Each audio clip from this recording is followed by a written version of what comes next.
Ko se odpravite na potovanje, je priporočljivo, da s seboj vzamete tudi potovalno lekarno.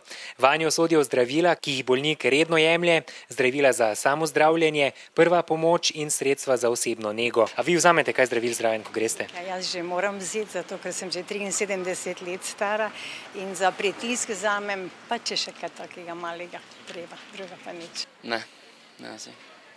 Kakšne povoje, prva pomoč? Ne, aspirin verjetno. Zdaj grem v Poreč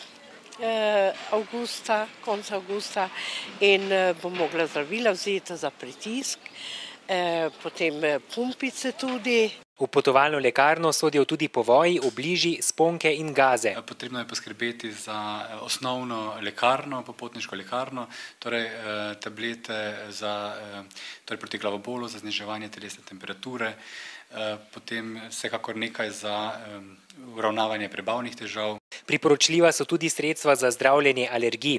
Če pa se odpravite v eno izmed tropskih dežel, morate biti še posebej pozorni na številne nalezljive bolezni.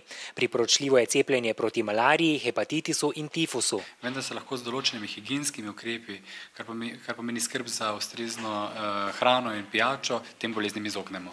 Še posebej morate biti pozorni tudi na zastrupitve s hrano, ki so v poletnih mesecih zaradi ugodnih razmer pogostejše. Zato je pomembno, da pri uživanju hrane pazimo na to, da je hrana, ki jo zaužijemo, predhodno termično dobro obdelana, torej dobro skuhana, pečena, da je pravzaprav še sveže postrežena, da ne stoji nekje v kuhinjah več ur.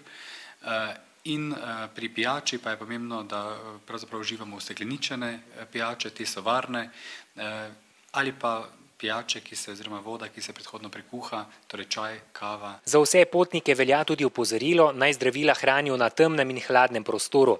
Za zdravila so tako najbolj primerne plastične in vodotesne škatle.